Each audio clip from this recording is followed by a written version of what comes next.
hacer como para hacer una torta casera. Fíjense la textura de la torta. Lo que hice fue agregar 3 claras de huevo a punto de nieve.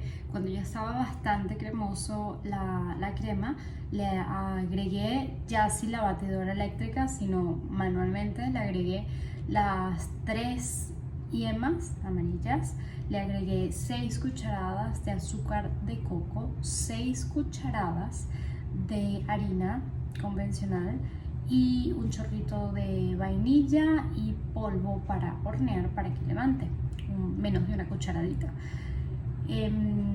Batí con la mano, envolví todos los ingredientes y aparte agarré un mango, lo puse a hervir, ok, lo coloqué en la licuadora para que quede ese jugo y le puse como unas 6 cucharadas aproximadamente de ese mango sobre esto para que quede como esa textura pudín torta, y lo metí al horno por 40 minutos a 350. Honestamente se ve súper esponjosa, huele deliciosísimo y está facilito de hacer.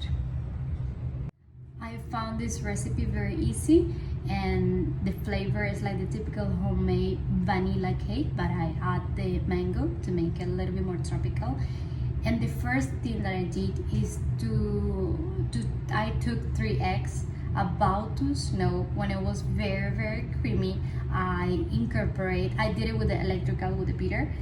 Then by hand I incorporate the 3 yolks, 6 spoons of coconut sugar, 6 spoons of flour, vanilla and baking powder.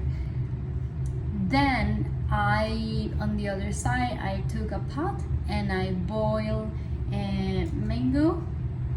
I put it in the blender and I took that jam of the mango and like 8 or 6 spoons, and I put it over here. So the texture is really like a muffin, like a pancake, if you can see over here. And at the same time, some part of the mango, like this one, you see is very like a kind of like a caramel, very juicy and moist. So it smelled really good and it's easy to make. Enjoy.